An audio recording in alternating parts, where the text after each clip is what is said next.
네, 안녕하세요. CEO 특강 진행을 맡은 김혜영입니다. 반갑습니다. 서울경제신문과 한국대학교육협의회가 공동 주최하고 서울경제TV가 함께하는 대학생을 위한 CEO 특강, 꿈꾸는 젊은과의 소통.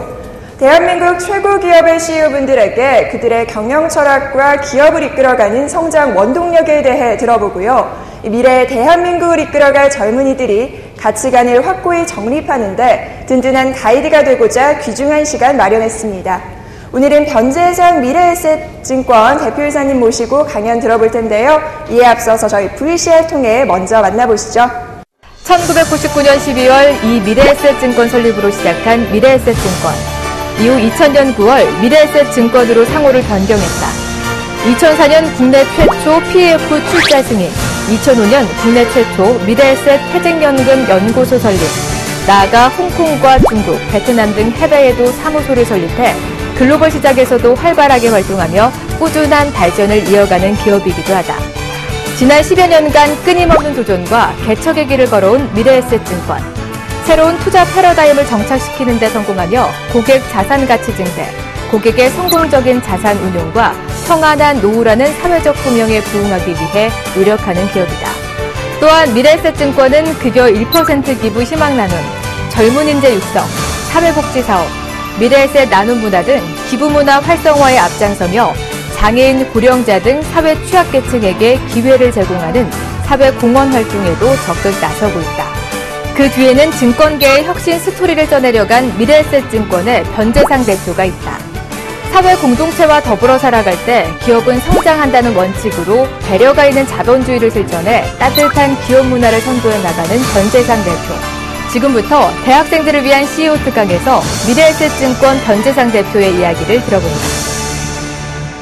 네, 지금부터 금융투자기업의 미래와 인재상이라는 주제로 변재상 미래에셋증권 대표님 모시고 강연 시작하도록 하겠습니다. 대표님 큰 박수로 맞아주시죠.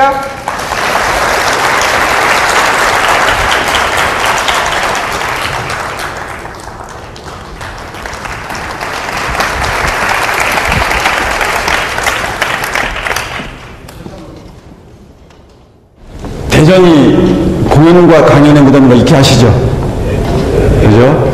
예전에 그런 얘기 들은 적 있어요. 왜 대전이 공연과 강연의 무덤이냐면 기존에도 그랬지만 물론 이제 반응 속도와 열광하는 그 수준의 차이겠지만 예전에 소녀시대가 한참 떴을 때 대전에 왔다고 해요. 이게 뭐 사실인지 모르지만 그래서 서울을 비롯해서 전국 어딜 가도 100m 앞에서만 소녀시대가 나타나도 다 열광하는 분위기죠. 그죠? 남녀노소 불문하고 대전에 왔는데 모자까지 벗었는데 아무도 못 알아보더라는 거예요.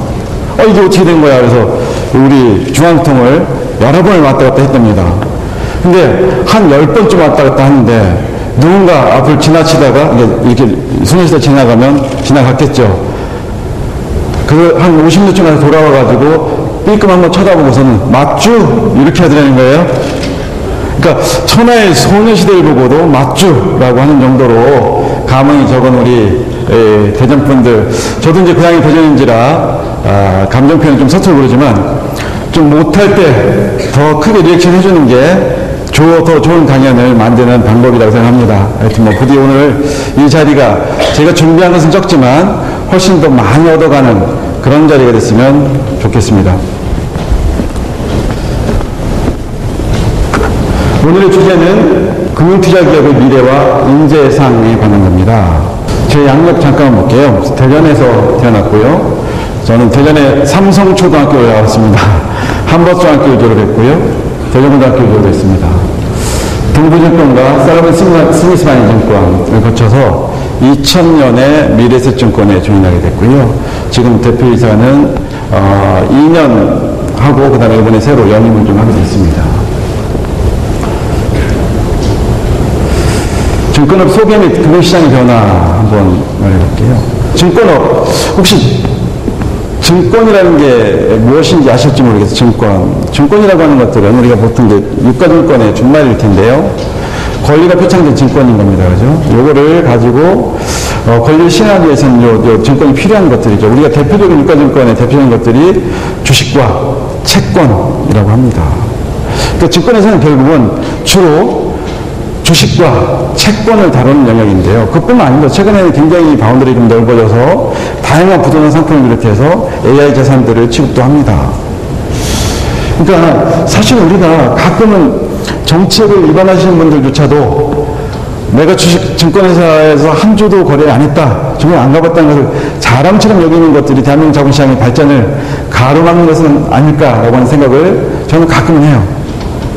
미국 같은 나라 어떻습니까? 골드만삭스의 사장이 재무장관도 되는 거예요. 국가의 중요 정책을 위반합니다. 그러면 실물 경제에 관한 지식들이 우리 정책, 매크로 정책에도 다 들어가는 거예요. 그게 어떻게 생각하면 이 실물과 그 정책의 결합 내지는 시너지 이런 것들이 아닐까 싶은 생각을 좀 해봅니다. 이 세상은 경계 너머에서 우리 경쟁들이 발생하기 시작했어요. 그죠? 누구나 맞다나 뭐 TV의 가장 큰 적이 나이키라는 얘기가 벌써 몇 년 뒤에 일어난 거잖아요. 그죠? 결국 TV라고 하는 것들은 우리 그 안에 앉아서 봐야 되는데 내가 나이키 운동화 신고 밖에 나가버리면 TV 못 보는 거. 물론 요즘은 이제 스마트폰을 볼 수도 있습니다. 그죠? 볼 수는 있지만 이전에 생각했던 만큼 경계 안에서의 내 상대방, 이 사람들만이 날 경쟁자가 아니라 전혀 엉뚱한 곳에서 경쟁력을 만들어줘요. 그러려면 이 시스템이라는 게 굉장히 통합적으로 바뀌어야 되고, 이제는 굉장히 다양한 영역을 커버해야 됩니다. 물론, 필요 없는 것들은 언번들링 해야 돼요. 과거 전통적으로 가지고 있었지만, 비효율적이거나 의미가 없는 것들은 과감하게 떨쳐낼 수 있는 용기도 또 필요합니다. 인수협이 변해된다는 말씀 드렸습니다. 변해야만 하고, 변하는데 정말 충분한 정도의 좋은 자원들이 공급돼야 됩니다. 예전에 80년대 초반, 초중반, 중반에 삼조황 시대에 증권업에 처음으로 좋은 인재들이 수혈됐어요. 그 과거에는 증권업이라고 하는 것들이 마치 정말 이 제조업의 그늘 중에서도 정말 그늘이라고 생각했기 때문에 아무도 좋은 인재들이 가지 않았습니다. 그런데 중간에 삼조황을 얻고 주가지수가 1000포인트를 뛰면서 그 당시 최고의 직장으로 증권업이 발돋움을 했어요. 그때 한번 사람들이 들어왔고요. 그러다가 94년도에 잠깐 좀 들어왔다가 97년 때는 이제 거의 금융업이라고 하는데 너무나 죽어버렸기 때문에 2000년에 와서는 중간중간 들었다 나왔다 했습니다. 근데 저는 내년 우리 2015년 NCR이 변한 이 시점에는 분명히 훌륭한 인재들이 들어와서 우리 증권업, 금융투자업, 자본시장, 금융시장 이것을 획기적으로 변화시켜야 된다고 기대합니다. 이 변화 추진들 잠깐만 좀 살펴볼게요. 투자 문화가 분명히 변화됐습니다. 사람들이 이런 생각을 해요. 아까도 말씀드렸지만 IMF 중심으로 해서 세상이 많이 변했습니다. 그 변화의 중심에 저는 제가 이제 미래증권 대표이사이기 때문에 미래증권을 홍보를 조금 하자면 자본시장에서는 미래증권의 역할을 굉장히 크게 했다고 생각해요. 어떤 면에서 과거에는 우리 선배님도 계시지만 과거에 증권업이라고 하는 주식을 사고 팔고 당연히 그런 행위밖에 안 했어요. 직접 투자를 했죠. 직접 투자하는 게 어떤 겁니까? 내가 학생들이 예를 들어서 주식 거래를 한다고 생각하면 주식 거래는 아침 9시부터 오후 3시까지 진행되는 거예요.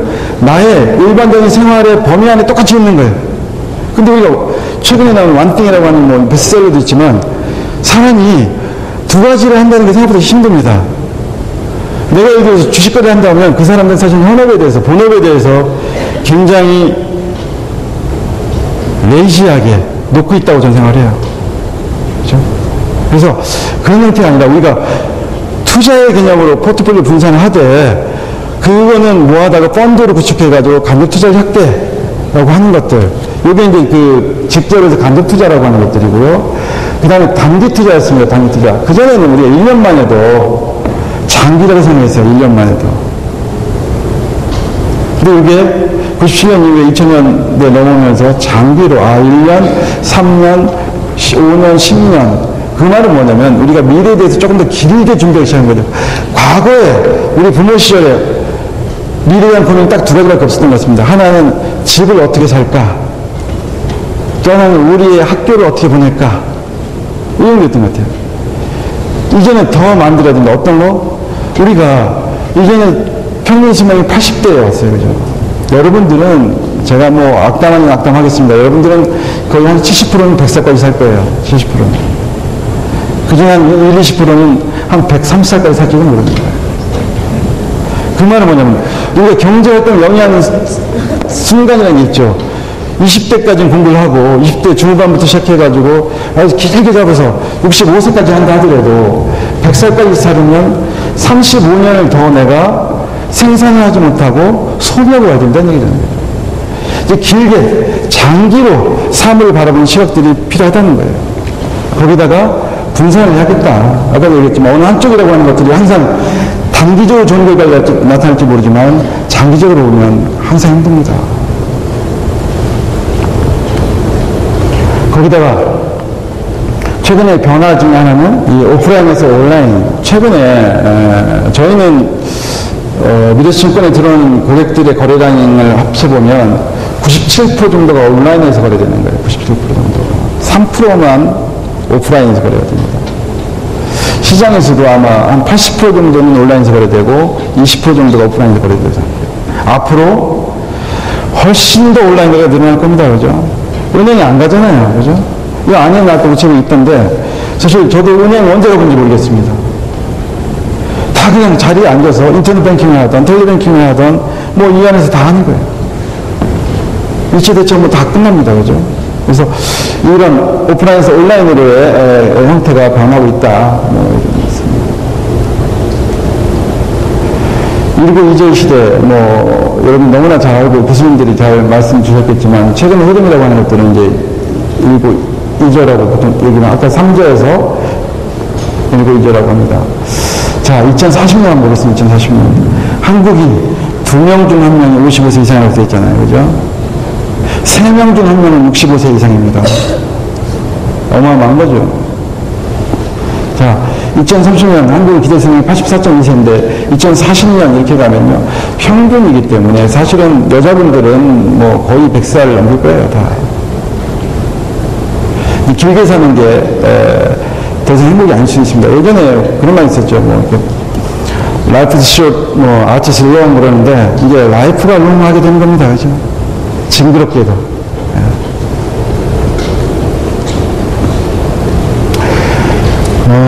앞으로 성장할 수 있느냐 없느냐, 전쟁이 일어나냐 마느냐, 뭐 여러 가지 문제들을 예단하는 가장 중요한 지표가 뭐 너무 잘 알려지면 데모그래피입니다. 인구구조. 앞으로 어느 지역이 가장 성장을 할까? 당연히 이제 동아시아 이제 끝났기 때문에 중동, 아프리카 쪽일 겁니다. 남미. 왜냐하면 가장 젊기 때문에. 그죠? 젊다는 것은 또 전쟁이 일어난다는 건 다산익인 것이고요. 많이 생산하면 그 사람들이 생산 가능한 거 돼가지고 성장하게 됩니다. 우리나라 인구구조라고 하는 것들은 이미 출산율이 1.2명 이하로 떨어진 예가 있어요. 그죠? 1.2명. 남녀가 결혼해서 2명을 채 못 낸다는 얘기잖아요. 그죠? 우리가 2040년, 삼성정부가 2040년이 되면 우리 인구가 4,600만 줄어들게 됩니다.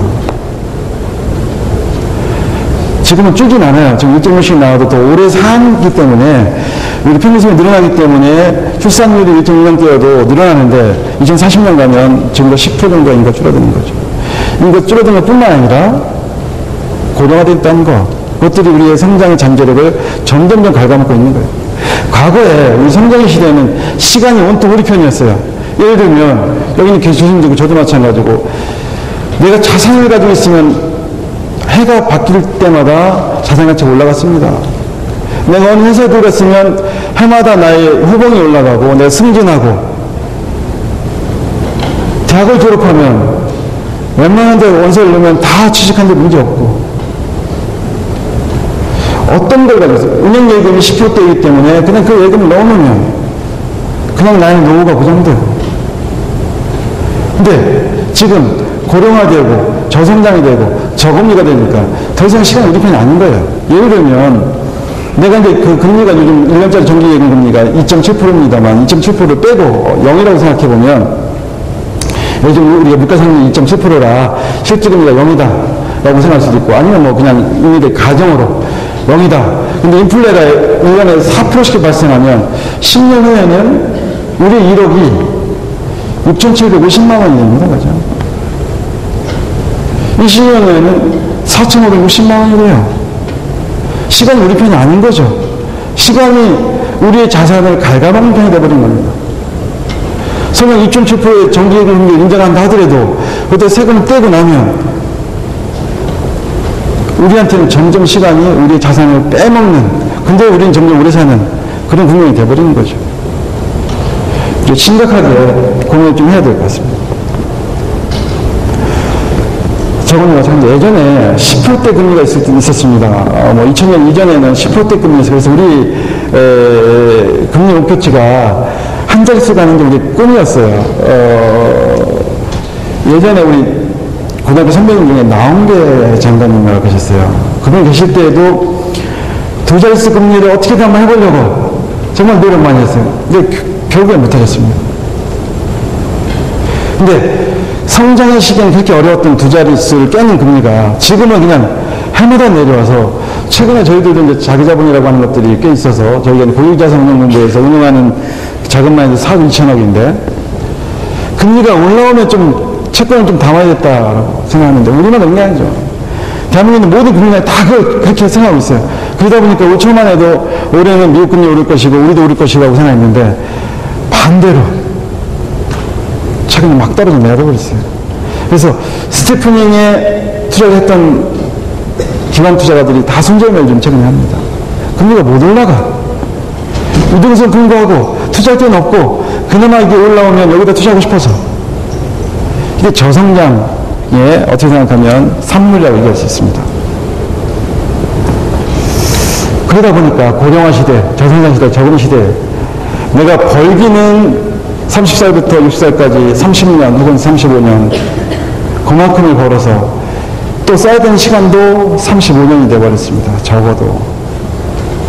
그래서 그 전보다 훨씬 더 자산 배분, 자산 관리 지키는 것, 이게 중요해요. 과거에는 내가 이자만 10%였고 내가 월급이 해마다 뭐 7, 8% 올라가고 이런 세월이었기 때문에 내가 있는 자산을 가지고 있다가 베팅을 해서 예를 들어서 20% 깨먹으면 야, 내가 예금금리 있는 거 이거 2년만 버티면 되지 라고 생각할 수 있어요. 지금은 내가 20%를 손실 보고 나면 어디서든 해서 방법이 없어.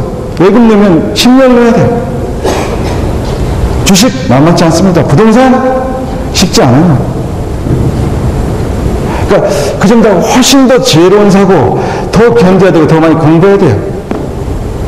우연히 이루어지는 게 이제 점점 적어진다는 얘기입니다. 그렇죠? 그래서 더 오래 살기 때문에 당연히 은퇴 시간이 중요됩니다. 이건 아까 그 말씀을 하는데 2040년 이렇게 되면 여기가 65세 이상 인구가 한 32.3%, 거의 33% 정도 되는 거죠. 출산율 얘기 아까 했던 거고요. 뭐 우리 고령화 지수라고 하는데 65세 이상의 인구를 15세 미만 인구로 나눈 겁니다. 그죠? 그랬더니 이게 벌써 2010년에 69%대에 와 있는 거예요. 연금 오래 살면 이제 결국은 예전에는 우리 자녀들이 한 기본으로 서너 명, 많은 집은 7, 8명, 뭐 팔남매, 막내 뭐 이런 얘기를 했기 때문에 그 중에 하나만 잘 되면 사실 부모는 문제가 없었습니다. 그죠? 근데 최근에는 하나만 나와요. 그죠? 그 원수 같은 자식이 잘 되면 좋은데 잘 안 되는 경우가 너무 많아. 잘 돼도 날 케어하지 못하는 경우가 너무 많아. 그럼 결국은 본인의 일은 본인이 책임져야 되는 거예요. 그게 바로 연금이잖아요. 연금. 우리는 연금이 이제 보통 사채무제로 되어 있다고 생각하는데 기초연금이 있고 국민연금이 있고 개인연금이 있고 퇴직연금이 사채무제로 되어 있습니다. 근데 연금의 소득 대체율이라고 하는 것들이 있어요. 그죠? 연금이 나의 소득을 얼마만큼 대체할까 내가 이 현업에서 일할 때 그때 봤더니 우리 국제기구에서 권고 소득 대체율은 보면 야, 여기 공적연금, 국민연금 같은 공적연금을 한 30% 대체하고, 또 직장 다니니까 퇴직연금을 한 30% 대체하고, 또 본인이 개인연금을 좀 넣어서 20% 정도 대체하고, 그러면 네가 직장 생활할 때 하늘에 있을 때 80% 정도만 있으면 그걸 먹고 사는 거 아니야? 라고 얘기했어요. 우리는 얼마 정도 되느냐? 공적연금 35%, 퇴직연금 13%, 개인연금 7.5%. 근데 이것도 저는 많은 거라고 생각합니다. 지금 혹시 우리나라 국민연금의 소득 대체율 목표가 얼마인지 아세요? 지금은 47%로 되어 있습니다. 47%. 그 47%라고 하는 것들은 뭐냐면 연하는 40년을 해야 되는 거예요. 40년. 내가 40년 동안 국민연금을 부어넣습니다. 그러면 나의 평생 소득의 47%, 지금 마지막 그 은퇴할 때의 소득이 아니에요, 그죠? 그 정도를 받아가야 됐어요. 근데 지금 국민연금이 40년 부른 사람 있습니까? 없잖아요, 그죠? 우리가 1988년에 국민연금이 들어왔습니다. 그때부터 지금까지 넣어도 40년이 안 되잖아요, 그죠? 그럼 지금 얼마 정도 되느냐? 지금 제일 시작할 때부터 넣었던 사람들도 25%에서 30% 사이를 받고 있는 것 같아요. 근데, 그것도 이제 그때 아예 생일 때부터 넣었던 사람들이고. 퇴직연금이 들어온 건 2005년에 들어왔습니다. 지금 얼마나 먹겠습니까? 이건 나중에 가상에서 우리 프로젝션 한 거예요. 우리가 준비가 너무 덜 되어 있습니다. 그래서 결론적으로 말씀드리면, 다시 한번 이제 강조를 드리면, 금융시장이라고 하는 것들이 혁신하지 않으면, 변화하지 않으면 앞으로 점점 더 어려운 국면을 겪겠구나.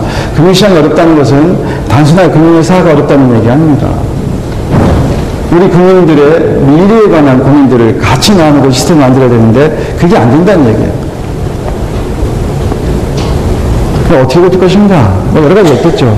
그래서 가장 중요한 게 정말 혁신적인, 젊은, 창의적인, 변화하는, 운동적인 그런 인재들에 관한 얘기잖아요. 그죠?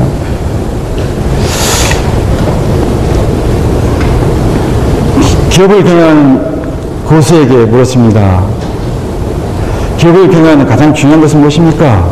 라고 했더니 더 높은 곳을 꿈꾸는 그대에게 고수와 인재라고 했더니 인재. 너무 중요하죠, 인재라고 하는 거죠. 우리가 그 사마천의 사기에 보면 안위 제출령, 존망 제소령이라는 말이 있어요. 그러니까 국가든 어디든 사회의 안위라고 하는 것들은 안전하냐 위험하냐 문제는 제출령, 우리 령이라고 하는 게 정책적인 명령 뭐 이런 것들, 그 정책 시스템에 달려있는 것이고, 존망, 망하고 존재하고, 그러니까 살아남고 하는 문제는 제소령, 사람을 어떻게 쓰느냐에 달려있다고 했습니다. 사실은 뭐 동서고금 이래로 어느 사회, 어디에서든 인재 중요성을 뭐 강조 안 해본 적 없죠. 그죠? 그래서 하여튼 인재에 관한 얘기 조금 더 뒤에 하고요. 그 다음에 더 높은 곳을 꿈꾸는 그대에게 고수가 대답을 했습니다. 뭐라고 했을까요? 전략이라고 했으면 전략. 왜? 사람들이 다 열심히 하는데 아침 새벽같이 일어나가지고 밤늦게까지 일하고 글로벌 기업들 혁신이 없어서 망했습니까? 코닥이나 노키아 이런 데는 혁신을 못해서 망했습니까? 소니는 혁신이 없었습니까? 그렇지는 않죠. 경영의 구루라고 하는 피터 드러커가 이런 말을 했어요. 결국 회사가 망하는 것, 기업이 망하는 것의 근본적인 이유는 업의 본질의 변화를 이해하지 못해서다. 우리 불경 중에 뭐 제가 뭐 그 불교 믿지는 않지만 하여튼 연화경에 보면 그런 말이 있는데 세상 모든 것들은 변한다. 그렇지만 변화함에도 불구하고 우리 정말 우리를 번뇌케 하는 것은 변화 이셀프가 아니라 변화를 이해하지 못해서다라고 합니다. 비슷하죠? 이제 동양에서도 이미 옛날 불경에도 그런 말이 있고 서양에서 경영의 구루라고 하는 피터 드러커도 비슷한 말을 했습니다. 변화는 항상 존재해요. 필요합니다. 변화를 이해하지 못하면 회사가 망하는 거예요. 이 변화를 어떻게 뚫고 나갈 것이냐, 그 한가운데 우리 전략이 있는 거죠. 어디로 갈 것인지, 삼성처럼 패스트팔로우로 갈 것인지, 아니면 애플처럼 첫 번째 내가 이노베이터가 될 것인지, 이도저도 아니면 니치마켓을 갈 것인지, 어디로 가야 될 것인지, 전쟁터를 선택하는 것, 이게 바로 전략인 거죠. 내가 산에서 싸울 것인지, 바다에서 싸울 것인지, 들판에서 싸울 것인지, 그죠? 전략이 중요하다. 더 높은 곳을 꿈꾸는 그대에게 고수가 말했습니다. 뭘까요? 네, 투자. 아니, 이건 우리 교수님이 투자를 하셨습니다. 아닙니다. 우리 선배님이시면 제가 주관적이기 때문에 뭐 답이 있을 수는 없고요. 기업 문화. 혹시 기업 문화라는 말이 언제쯤에서 처음 일반화됐을까요? 언제쯤? 기업도 오래됐고 문화도 오래됐는데 기업 문화 이 말은 언제쯤에서야 우리가 이게 좀 인구에 해결됐을까요? 언제쯤? 주관식은 다 약해요. 그죠? 저도 마찬가지입니다. 기업 문화가 우리 이 경제적인 측면에서의 언어를 자리 잡은 건 1980년대입니다. 그럼 왜 1980년대에 자리 잡았냐고 하면 서양 사람들에게 1700년 후반부터 시작해가지고 산업혁명에 쭉 거치고 뭐 1840년대 기차 1920년대 자동차 문화 이런 걸 다 거치고 나서 한 200년 이상을 어떤 생각을 한 거냐면 과학기술, 문명 이런 것들은 서양의 전유물이었어요. 기업의 성과 당연히 미국이나 유럽의 전유물이었어요. 근데 1970년대, 80년대를 거치면서 갑자기 일본 기업이 엄청나게 부상합니다. 세계 최고의 기업이 됐어요. 심지어 우리 증권업을 얘기하면 정확히 기억은 안 나지만 일본에 있는 4대 증권사입니다. 노무라, 다이와 하여튼 증권사들인데 그 4대 증권사가 세계 4대 증권사가 되어버렸어요. 미쓰비시니 하는 소니 하는 기업들, 글로벌 기업들 전 세계에서 가장 유명한 기업이 되었습니다. 서양 사람들 눈에는 이게 참 이상했던 거지요. 왜 이런 일이 발생하는 거야? 우리는 200년의 자본시장의 역사를 가지고 있는데 결국 기껏해 몇십 년 역사를 가진 일본이 전 세계 경제에 좌우한다는 것에 대한 고민을 시작했어요. 왜 그럴까? 그래서 그 기업에 있는 문화를 추적하기 시작한 거죠. 그래서 일본 기업 문화 하면 우리 너무나 잘 아는 마시다 고노스케를 얘기합니다. 그죠? 가장 대표적인 일본 경영의 신 마시다 고노스케 얘기하죠.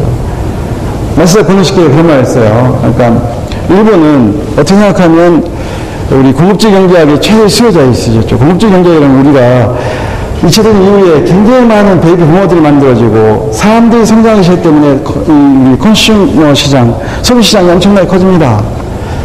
만들어서 공급하면 다 팔리는 거예요. 그러면 기업의 승부는 어디 있느냐? 누가 더 빨리 정확하게 만들어내느냐인데 그 말은 뭐냐? 수년도의 문제인 거예요. 똑같은 기회를 가지고 20년, 30년 일하면 이걸 하루에 100개의 수요를 뽑아낼 수 있고 이거를 처음 운전하는 사람들은 20개, 30개밖에 못 뽑는 거예요. 일본은 종신고용이 못했어요. 그 사람들은 자르는 법이 없습니다. 옛날에는. 지금이야 좀 달라졌지만. 회사는 직원들 종신고용하고 직원은 회사에 무조건적인 로열티. 이게 일본 기업 문화의 특징이었어요.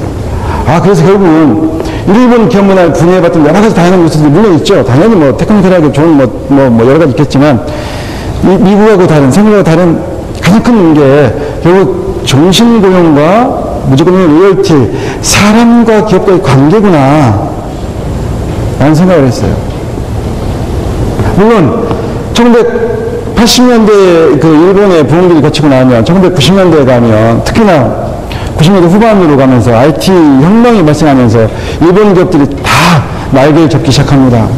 그래서 이제 그 당시 한참 유행했던 게 G에 관한 얘기를 많이 해요. G에 하면 우리 육시그마도 있고, 베스트 프랙스에 관한 얘기도 있고, 워커 타운 미팅에 관한 얘기도 있고, 열린 문화라고 하는 것들, 그 다음 베스트 프랙스에 관한 것들, 경쟁자 적이어도 우리가 배울 거 있으면 충분히 배운다는 그런 생각들, 그걸 경쟁에서 1, 2, 3위가 아니면 다 떼어내버리는 그 결단력, 이런 것들이 또 기업 문화의 정점이라고 생각했죠.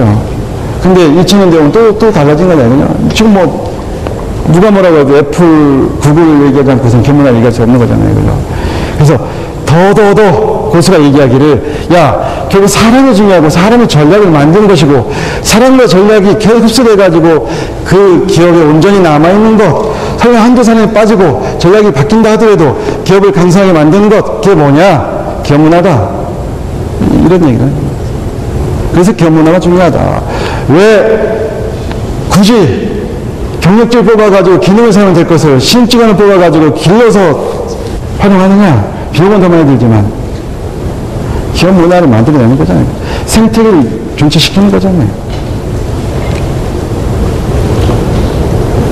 그래서 우리 고노스케가 한 말을 한번 보겠습니다. 이게 기업할 때 기자니까 너무 잘하는 얘기죠. 그죠? 여기에서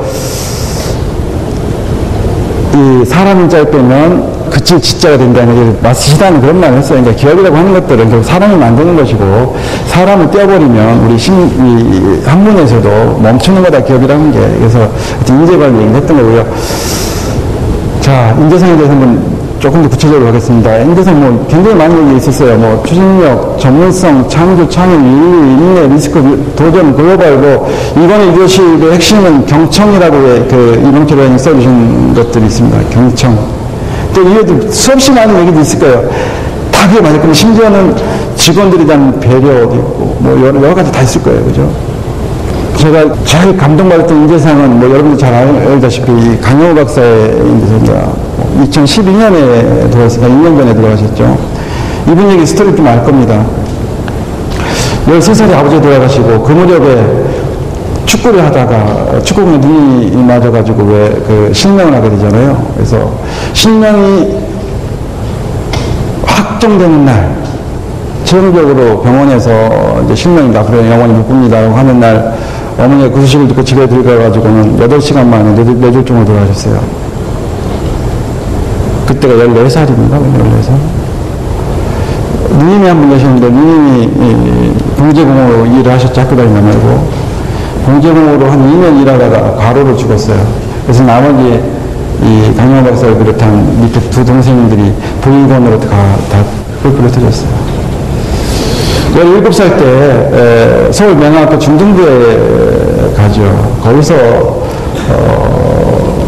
중학교 과정을 듣다가 평생의 반려인 서근호 씨를 만난다고 얘기합니다. 그죠?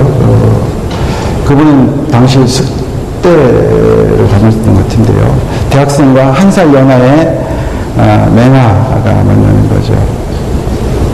그래서 하여튼 이분이 그 가슴 역경과 고난을 이기고 연세대학교를 나중에 입학하고 미국 가서 미치버게이트 박사학위도 받고 대한민국 역사에 처음으로 미국에서 가장 높은 자리까지도 올라갑니다. 2006년에.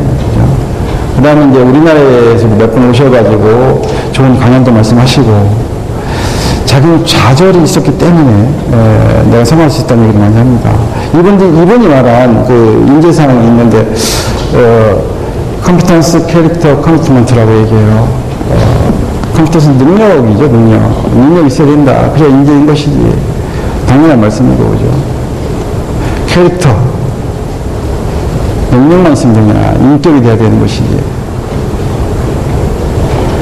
그냥 커미트먼트 어떤 회사든 어떤 조직이든 누구든 그래 능력도 있어 인격도 좋아 그렇지만 거기다가 그 조직 거기에 대한 헌신이 필요하다는 거죠. 그래야 진정한 인재상. 저는 우리 책임자급 리더들한테는 꼭 그 인재상 얘기할 때 이 얘기를 좀 강하게 합니다. 다 하는 얘기지만 그래도 우리 뇌라고 하는 것들은 속근 우리가 빠른 속자에다가 일찍 들어올 때 일찍 식어버려요. 그래서 아는 얘기지만 또 한 번씩 들어서 자꾸만 자기를 다듬는 작업들이 필요합니다. 그래서 우리 책임자급들한테는 꼭 그 얘기를 다시 한번 주지를 좀 시킵니다. 우리 대전대학교에도 이렇게 성격이 들어가니까 인재상이 있더라고요. 자기 유도력 문제 해결 능력을 가진 인재, 전문 역량을 가진 인재. 저희가 찾고 있는 인재입니다. 그죠? 이제 삶이라는 게 그래요. 그러니까 죽으면서 대부분의 사람들이 그런 얘기를 한답니다. 내 마음대로 살아볼 거야. 근데 사실 따지고 보면 다 지 마음대로 살았어요. 근데 그렇게 생각 안 하는 거야.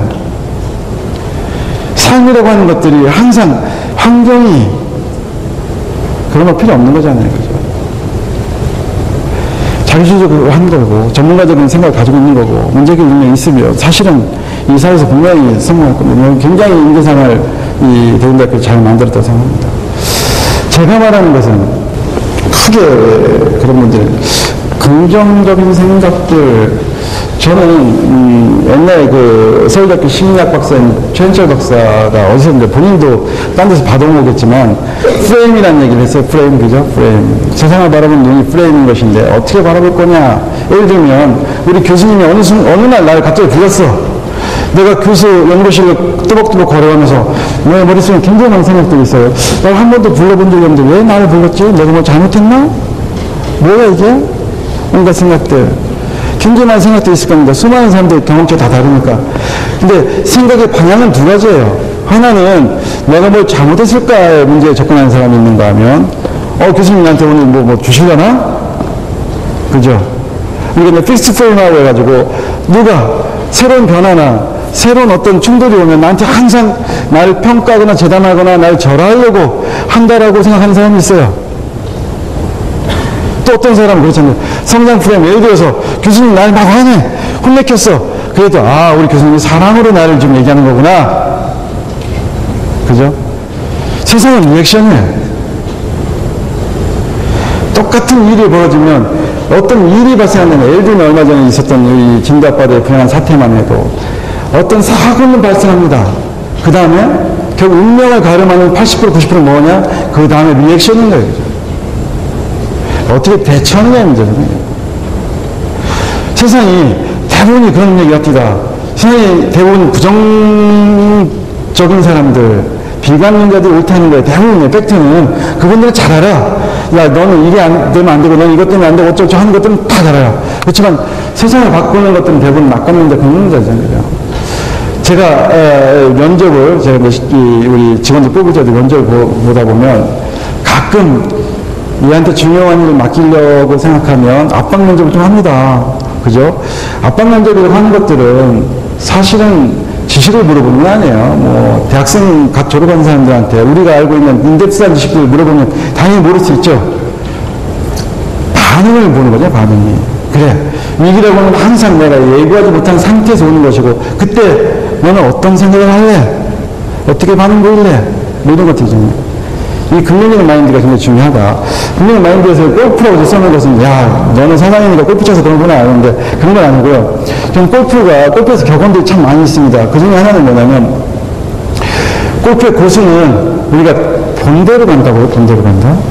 골프의 정수는 친대로 간다고 하고, 골프의 하수는 걱정한 대로 간다고 해요. 걱정한 대로. 실제로 이게 우리 인생하고 비슷해요. 내가 걱정만 하는 사람은 실제로 그렇게 이루어질 가능성이 굉장히 큽니다. 그죠? 이게 걱정이라고 하는 것들은 나를 발현시키고 개발시키고 어떤 일을 진척시키는 것들이 아니라 나의 머리를 답답하게 만들어. 내 힘을 온전히 거기다 쏟지 못하게 만들어요. 그래서 어떤 긍정적인 생각들을 분명히 좀 가져야겠다. 어쨌든, 긍정 마인드 꼭 가졌으면 좋겠다. 그 다음에, 디파인을 좀 해라. 학습 능력이 좋은 사람들, 교수님도 계시지만, 뭐가 다를까라고 생각해보면, 제일 중요한 차이점이 IQ나 이런 건 안 됩니다. 디파인 하는 거, 디파인. 예를 들면, 우리 수학에서 미분을 가르치면, 미분이 뭐야? 적분은 뭔데? 그 말이 갖고 있는 의미부터 시작하는 거죠. 이게 조그맣게 나누는 것들이 미분이구나. 우리가 어떤 것을 접근할 때 가장 쉬운 방법은 이걸 분해해서 내 몸에 흡수시켜버리는 것들이에요. 그냥 그게 덩어리로 남아가지고 내 머릿속에 이렇게 차지하고 있으면 그만 잊어버립니다. 디파인해라. 뭘 디파인하느냐? 현실의 나는 무엇이고, 내가 목표하는 나의 고울은 무엇이고, 나의 비전이 무엇이고. 비전이라고 하는 것들이, 비전이라면 포세트라고 합니다. 미래를 내다보는 거. with 인사이트를 가지고 미래를 내다보는 거. based on hindsight라고 얘기를 하대요. 과거의 시각에서 기반한 인사이트를 가지고 미래를 내다보는 거. 여기 이제 비전이라고 하는 것들인데, 그 말을 내가 이렇게 굳이 드린 이유는 뭐냐면, 시각에 관한 얘기입니다, 시각. 미래에서 쳐다봤을 때 나는 어떤 것인가 나를 디파인해보고, 내가 미래의 어떤 목적지에 도달하기 위해서는 무엇을 해야 되는지에 관한 디파인을 좀 해야 된다. 그게 바로 컨셉 드로잉입니다. 혹은 어떤 목표가 있으면 퍼포스 드리븐이라고 하는 것들이죠. 그죠? 목적 지향적인 삶이라고 하는 것들. 저는 이제 저희 애들이 둘 있지만 제 말을 듣지는 않습니다. 둘 다. 아버지가 하면 항상 잔소리이기 때문에. 그렇지만 제가 하는 유일한 말은, 혹시 네가 성공하려면 노는 것도 계획해라. 내 삶에 대해서, 내 목표에 대해서, 내가 어떻게 가야 되는지에 대해서. 그 다음에 당연히 몰입에 관한 얘기입니다. 몰입. 그러니까, 우리 이제 세렌디피티 얘기 꺼낸 건 뭐냐면, 세렌디피티는 우연한 행운, 우연한 발견 이런 거에 관한 얘기인데요. 이런 것들조차도 우리가 몰입하지는 않는 거예요. 예를 들면, 1905년에 그 제럴드 포드가 포드 그 컨베이 시스템을 발명할 때 그 고깃감 푸주간을 해가지고 이렇게 고기가 이렇게 갈고리 걸려서 이렇게 돌아가잖아요. 그걸 보고서 컨베이 시스템에 대한 영감을 만들더라고요. 그래서 만리인력을 발견한 뉴턴이라고 하는 사람들이 옆에 사과가 떨어졌으면 수천만 명 옆에 사과가 떨어졌겠지만 그 사람이 왜 발견했습니까? 몰입했기 때문에 발견한 거예요. 제너의 종두법이라고 하는 것들은 왜, 젖소지 않은 처녀들은 이 천연제 안 걸린다라고 하는 것을 보고서 발견했다는 거잖아요. 그죠? 다 뭔가 굉장히 집중하다 보면 나온 것이 우리 세렌디피티 행운이고 이런 것들이지 내가 그냥 얼굴 놀다가 발생한 것은 아닌 거예요. 어떤 일을 정했으면 저도 어떤 일이든 값어치 있는 일이든 없던 일이든 내가 정했으면 거기에 관한 몰입을 할 수 있는 것. 내가 너무나 좋아하는 거 노는 거에 관한 몰입 말고요. 그러니까 내가 싫지만 내가 처음에 내 생각이 내 의지에 반하지만 한번 목표를 가지고 몰입해보는 거 이게 굉장히 좀 필요할 것 같습니다. 눈에 띄어라. 저는 우리 대한민국 사람 요즘 좀 나아졌습니다만 예전에 우리 60년대, 70년대, 80년대 하여튼 이렇게 기성세대들은 겸양이 미덕이고 공부 시간에 주로 조용히 있는 게 미덕이었던 시절이 있었습니다. 최근에는 좀 안 그러죠, 그죠? 디베이팅이나 디스커스 하는 것들이 이제 많이 일반인데 그럼에도 불구하고 여전히 아직까지 좀 부족해요. 우리 신입직원들 혹은 면접 보러 온 친구들 혹은 대학생들 어떤 친구들 상관없지만 그 친구들이 이게 인상이든 복장이든 아니면 그리테든 PT든 시커먼이든 이런 것들 다 필요해요. 특히나 이제 회사 들어오기 전에 처음에 왔을 때 우리 면접이라고 생각해보면 들어왔을 때 이 태도나 심지어 나갈 때까지 밀고 나갈 때까지 태도조차도 중요하죠. 면접이라고 하는 것들은 예를 들면 집에서 출발해서 다시 집에서 도착할 때까지 그 순간에 다 면접이라고 생각이 됩니다. 그죠? 왜냐면 내 긴장을 풀어버리면 전혀 다른 엉뚱한 모양이 나한테 보여. 그래서 하여튼 그중에 이제 PT나 예를 들면 영어든 어학이든 뭐든 간에 나만의 개성, 내가 가지고 있는 장점 이렇게 생각해보죠. 그 다음에 우리나라 사람이 제일 못하는 게 수직 커뮤니케이션을 하는 거예요. 수직 커뮤니케이션. 근데 어떤 친구들은 수직 커뮤니케이션 너무 잘하는 친구들이 있어요. 근데 너무 잘해서 과한 친구들이 분명히 있습니다. 예를 들면 제가 얼마 전에 이제 우리 신입 직원들을 연초에 뽑아가지고 뽑으면 저는 꼭 선자령 한 20km 정도를 걷습니다. 이게 걷고 이제 내려와서 막걸리 한잔 하는 거죠. 어쨌든 이제 그 중에서도 조금 이렇게 익스트로버트한 애들은 옆에 가까이 오잖아요. 그죠? 가까이 와서 사장님 이건 어쩌고 이렇게 물어보는데 그래 말을 잘하고 서로 와서 이렇게 하는 건 너무 좋아합니다. 근데 거기 와서 사장님 첫사랑 얘기 좀 해주세요. 그러면 꿈 깨는 거 이거 얘는 진짜 질문이 중요하다는 질문이. 수직커뮤니케이션 기본은 질문인데 그 질문에서 베이컨 얘기하기를 질문이 우리 지혜의 절반이라고 했어요. 질문을 어떻게 던지느냐 이게 굉장히 중요합니다. 우리 자연과학은 질문에 대답하는 거지고 사회과학은 질문하는 거라고 얘기하잖아요. 그죠? 어떤 질문 던지느냐.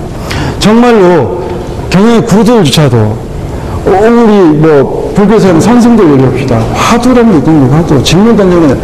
내 인생이 예를 들면 참선에 경제 든다, 참선에 한다 그런 분들 이렇게 해보면 그냥 정대사하고 심호흡하고 아무 생각 없으면 그냥 뭐라고 하냐 진정한 의미 참선이 안 하는 거예요. 아니라는 거예요. 어떤 게 참선이냐 그러면 화두 같은 거 화두 깨트린 순간 그게 참선의 경지라고 하는 거예요. 어떤 질문할 거냐 상급자들한테 선생님 똑같은 질문 한 번에 던지는데 사장님 집에 돌아가서도 그거 고민해볼 만한 얘기인데 어떻게 생각하면 인생의 10년, 20년 그 친구를 기억하게 만드는 요소일 수 있습니다.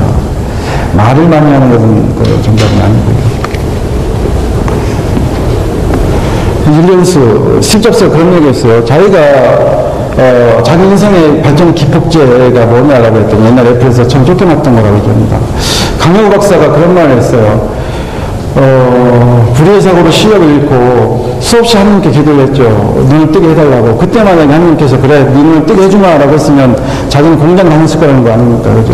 동생도 먹여 살리려고. 내눈이 뜨지 못했기 때문에 난 맹학교 갔던 것이고, 나중에 박사까지 받으면서 그 삶을 살았다. 결국 누구라도 아무리 노력해도 다 무너지는 거, 누구는 한 번씩 무너지게 되어 있습니다. 우리 사마천에서 사기를 쓴 사마천은 분명이라고 날 그죠? 그 자기 스스로 이렇게 그 거세하는 행위인 건데, 그 양반이 거세를 했어요. 선택이었던 게 예전에는 거의 죽을래? 거세를 당할래? 사마천이 거세를 선택한 것은 모래 살기 위해서는 아닙니다. 아버지도 그런 기록을 했던 사람이고요. 그래서 아버지가 20살 때 사마천을, 그러니까 그 중국의 유적지들을 둘러보게 하고 여행을 시켰어요. 그리고 너는 중국 역사를 기록해야 된다라고 했기 때문에 자기의 사명이 남아있기 때문에 스스로 군영을 선택하는 거 아닙니까? 그러니까 다 그런 좌절들이 있는 것은 당연해요. 그죠? 대부분이. 그걸 딛고 일어서는 거 회복 탄력성, 이게 바로 리질리언스인데, 리질리언스가 좀 있어야겠다. 안스템 모어라고 하는 것은 뭐 다 똑같습니다. 우리 행복이든 만족이든 기대와 성취 함수인 거예요. 그죠? 행복이라는 게 어떤 겁니까? 우리가 기대치가 낮으면 조금만 성취해도 행복하고요. 기대치가 굉장히 높으면 많이 성취해도 불행할 때가 있습니다. 만족도 마찬가지죠. 기대와 성취, 이 둘 간의 함수인 것인데, 자, 우리가 이 사람들의 기대하는 것은 실상이 들어왔다. 그럼 우리가 너한테 기대하는 것들, 그건 딱 뭐냐면, 딱 주어진 것들만 생각하는 것들이에요. 그죠? 한 걸음만 더 나아가면 되는데, 그게 대답을 요구하는 것도 아니에요. 아까도 얘기했지만 질문만 해도 됩니다. 혹시 요건 어떨까요? 내가 어떤 일을 할 때 꼭 일을 랩업합니다. 그죠? 끝내고 나서 한 번만 더 생각하세요. 한 걸음 더 나가는 게 뭘까? 옛날에 우리 머피 법칙에서 무슨 우편봉투 법칙이라는 게 있었습니다. 그 당시에 항상 편지를 다 봉하고 나면 좋은 글귀가 생각난다고. 그죠? 근데 하여튼 꼭 원스텝 모어에 대해서 고민을 좀 하시면 훨씬 더 남들이 생각하는 우리의 기대치, 나의 가치가 훨씬 더 높아지지 않을까, 그런 생각을 좀 해봅니다. 저는 이제 군자불기, 여기서 이제 그거 마감을 하려고 하고요. 군자불기가 문화 위정편에 나오는 말인데, 군자는 그릇이 아니다라고 했습니다. 군자는 그릇이. 이게 무슨 말이냐? 그릇이라는 건 어떻습니까? 예를 들어서 우리가 조그만 새우젓을 담는 조그만 종지가 있다면 여기다 밥을 담으면 이상한 거잖아요. 그죠? 용도가 정해져 있는 거예요. 그래서 크기도 정해져 있고. 근데 군자는 그렇게 용도가 정해져 있고 크기가 정해져 있는 그릇은 아니라는 거죠. 제가 앞에 있는 여러 가지 문제상을 말씀드렸지만 이것만이 정답도 아니고 꼭 거기에 집착할 필요는 없습니다. 다만 우리가 정말 간절함을 가지고 뭔가를 해보는 게 필요합니다. 간절함. 앞에 있는 걸 다 잊어버리고, 내가 하는 이것들이, 우리 아까 두뇌가 속군이라고 했는데, 잠깐 생각났다가 잃어버린 것들이 아니라, 끊임없이 간절함을 내가 만들어내는 것, 거기에 리질리언스라고 회복 탄력성을 하는 것, 이 두 가지가 더해지면, 사실은 세상 끊임없이 변화하고, 여러분들이 변화하고, 다 변화하는 와중이기 때문에, 분명히 지금 이 자리가 내 가는 길 직선으로 달려왔다고 생각하는 사람도 있을 것이고, 가끔은 내 목표가 여기 있는데 조금 돌아왔다고 생각하는 사람도 있을 것이고, 그 모든 사람을 공헌하고 훨씬 더 앞으로 미래가 밝을 거라고 생각을 하고 있습니다. 오늘 준비한 강의 여기까지 하고요. 고맙습니다. 네, 지금까지 강연해주신 변재생 미래에셋증권 대표님께 다시 한번 큰 박수 부탁드립니다. 네, 변재생 미래에셋증권 대표님과 함께한 강연은 오늘 여기까지입니다. 저희는 다음 시간 최고의 CEO분들과 다시 찾아오도록 하겠습니다. 함께해 주신 여러분 고맙습니다.